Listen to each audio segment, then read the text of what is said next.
Bonjour à tous. Aujourd'hui, nous allons prendre le temps, un temps nécessaire et précieux, pour décrypter ensemble un discours qui pourrait sembler anodin, voire plein de bon sens en apparence, mais qui cache en réalité une transformation radicale de notre monde. Nous allons analyser une intervention issue du Forum économique mondial. Vous avez peut-être déjà entendu parler de leur grande réunion à Davos, où l'élite financière et politique se rassemble pour décider, littéralement, de l'avenir de l'humanité. La vidéo que nous allons étudier aujourd'hui met en scène une intervenante qui nous parle de la nature, de l'économie et de la survie de notre planète. Mais attention, les mots ont un sens, et dans la bouche de ces technocrates, ils ont souvent un double sens. L'objectif de cette émission est de vous donner les clés de compréhension pour ne plus être dupe. Nous allons voir comment, sous couvert de sauver la planète, on prépare en réalité la plus grande appropriation de biens communs de l'histoire. On parle ici de l'eau, du sol et même, à terme, de l'air que nous respirons. Installez-vous confortablement, on va tout reprendre point par point. Regardez cet extrait que je vais vous traduire, on en parle juste après. Quand on parle de capital, on a tendance à ne penser qu'au capital financier, à la trésorerie, aux actifs financiers. Mais on sait que ce n'est pas la seule forme de valeur dont dépendent nos économies. On sait que chaque aspect de chaque partie de l'économie dépend fondamentalement de la nature. Comme tu l'as souligné, l'air que nous respirons, l'eau que nous buvons, les sols, les océans dont nous avons besoin pour la nourriture que nous consommons, les minéraux dont nous avons besoin comme intrants pour la technologie et les infrastructures. Sans ces formes de valeur, ce capital naturel, nous n'aurons pas d'économie. Ce sont les briques fondamentales de nos économies.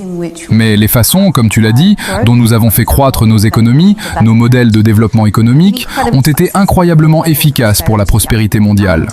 Sauf que les conséquences non intentionnelles des modèles actuels de croissance ne sont tout simplement pas soutenables sur une planète finie. La quantité de ressources que nous prélevons dans l'économie, les ressources de la Terre, et la quantité de pollution et de déchets que nous rejetons, que ce soit via les émissions de gaz à effet de serre, les eaux usées déversées dans nos cours d'eau ou les plastiques dans l'océan, dépassent la capacité de charge de la planète. Et nous savons que cela entraîne, comme tu l'as dit, des impacts directs très importants pour la société, mais aussi des coûts financiers très importants pour l'économie. On peut regarder cela, comme tu l'as fait, et le calculer à un niveau macroéconomique. Mais la manière dont cela se manifeste, à mesure que nous franchissons ces frontières, ces limites, et que nous fragilisons la nature, apparaît de façon très concrète sous la forme de risques financiers pour les institutions. Le manque d'eau entraîne des perturbations des opérations et des chaînes d'approvisionnement, là où l'eau est un intrant essentiel pour la fabrication ou la production d'énergie. La dégradation des sols conduit à une baisse des rendements agricoles. Le déclin des espèces pollinisatrices a lui aussi un impact sur l'agriculture. Tout cela génère des risques financiers directs pour les organisations, pour les entreprises et, au final, pour les investisseurs. Et tu as dit que, au fond, la raison est la suivante. Aujourd'hui, la manière dont les décisions sont prises au quotidien dans des entreprises et les institutions financières repose sur le fait qu'on ne regarde que des données financières, des indicateurs financiers qui n'intègrent pas la nature. La nature est traitée dans l'économie comme si elle était illimitée et, dans une large mesure, comme si elle était gratuite. Les risques et les dommages ne sont tout simplement pas comptabilisés, en termes financiers, alors qu'on peut les chiffrer à l'échelle macroéconomique. Mais ils ne sont pas intégrés dans la prise de décision de tous les jours. Et, par conséquent, nous avons mis toutes nos économies en risque structurel. On ne peut pas faire des affaires sur une planète morte. Si nous voulons protéger les systèmes naturels, l'une des solutions est d'intégrer la nature au bilan, de l'intégrer dans la manière dont les décisions sont prises au sein des entreprises, de lui attribuer une valeur et de l'intégrer aux mécanismes comptables et financiers.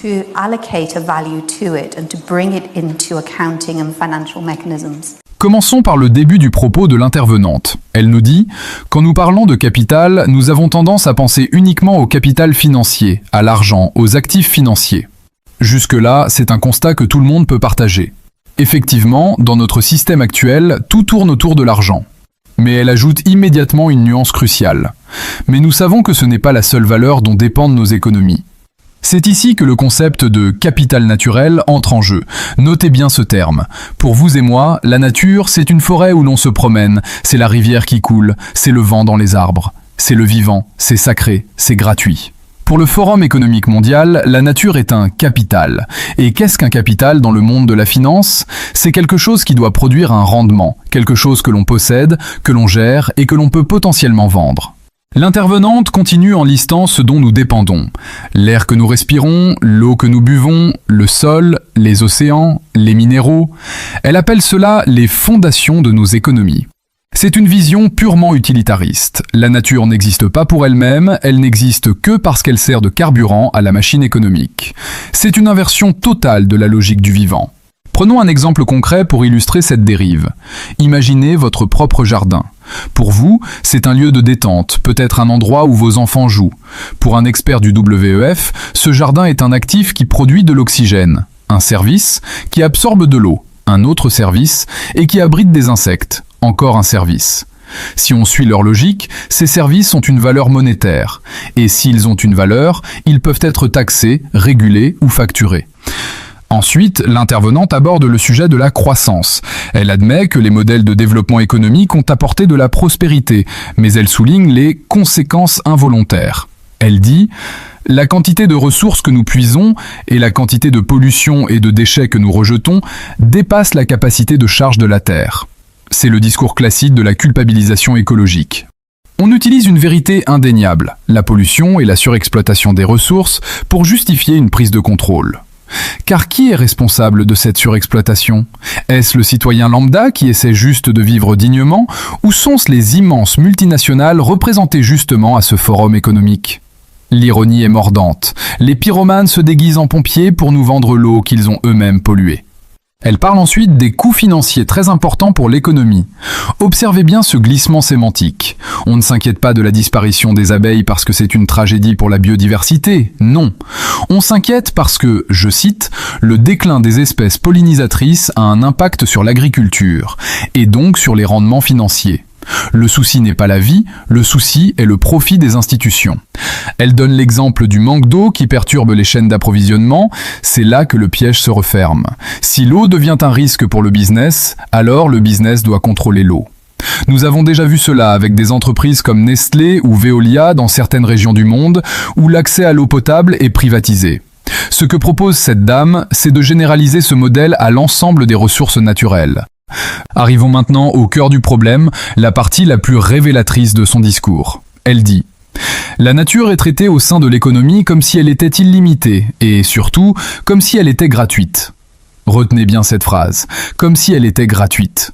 Pour ces gens-là, la gratuité est une anomalie. Dans leur monde, tout doit avoir un prix. Si quelque chose est gratuit, ils ne peuvent pas faire de profit dessus, et ils ne peuvent pas le contrôler. Dire que la nature ne doit plus être gratuite, c'est ouvrir la porte à la marchandisation de l'existence même. Si l'air n'est plus gratuit, alors respirer devient un service payant. Cela peut sembler être de la science-fiction, mais regardez le marché du carbone. On a créé des droits à polluer. Demain, on pourrait créer des droits à respirer ou des quotas d'utilisation de la nature pour chaque citoyen. Imaginez un monde où votre consommation d'oxygène, votre utilisation de l'eau de pluie ou simplement l'espace que vous occupez sur le sol est comptabilisé, facturé et soumise à une taxe parce que vous entamez le capital naturel de la planète. C'est exactement la direction que prend ce discours. Ils veulent transformer chaque interaction avec le monde vivant en une transaction commerciale. La solution qu'elle propose est effrayante de cynisme technocratique. Amener la nature dans le bilan comptable, allouer une valeur à celle-ci. Mettre la nature dans le bilan comptable, cela signifie que les arbres, les rivières, les montagnes deviennent des actifs au même titre que des usines ou des brevets. Or, un actif dans un bilan, cela appartient à quelqu'un. Si l'Amazonie devient un actif financier évalué à des milliers de milliards de dollars, qui aura les moyens de l'acheter? Pas les peuples autochtones qui y vivent, pas les citoyens du monde. Ce seront les fonds d'investissement, les grandes banques, les multinationales. En donnant une valeur à la nature pour la protéger, on la livre en pâture au plus gros portefeuille de la planète. C'est ce qu'on appelle la financiarisation de la nature. Il crée une nouvelle classe d'actifs. Après l'immobilier, après les actions, après les crypto-monnaies, voici venir les actifs naturels.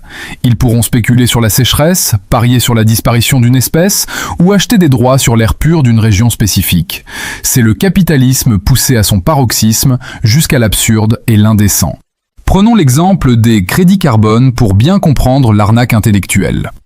On a dit aux entreprises « Vous polluez ? Pas grave, payez pour planter des arbres à l'autre bout du monde et votre bilan est neutre. » Résultat, la pollution continue, mais elle est devenue un marché financier lucratif.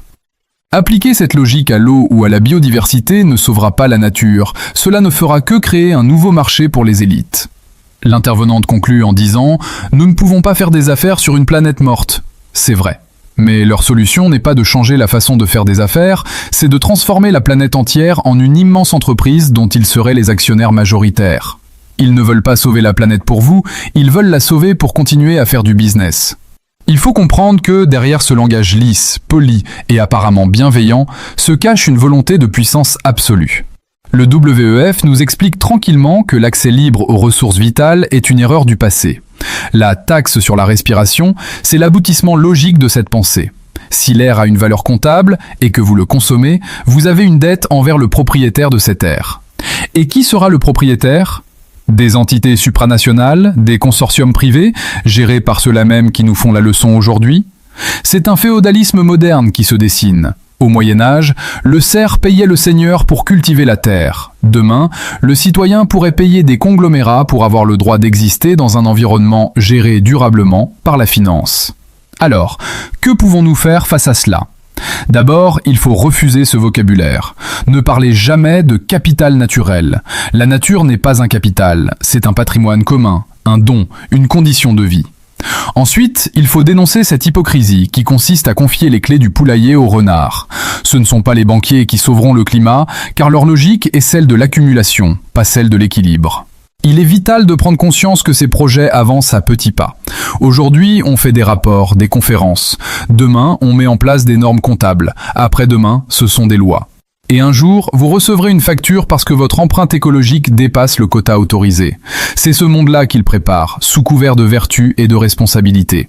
Je veux que vous gardiez un œil critique, toujours. Quand on vous dit « c'est pour votre bien, c'est pour la planète », demandez-vous toujours « qui va encaisser l'argent ?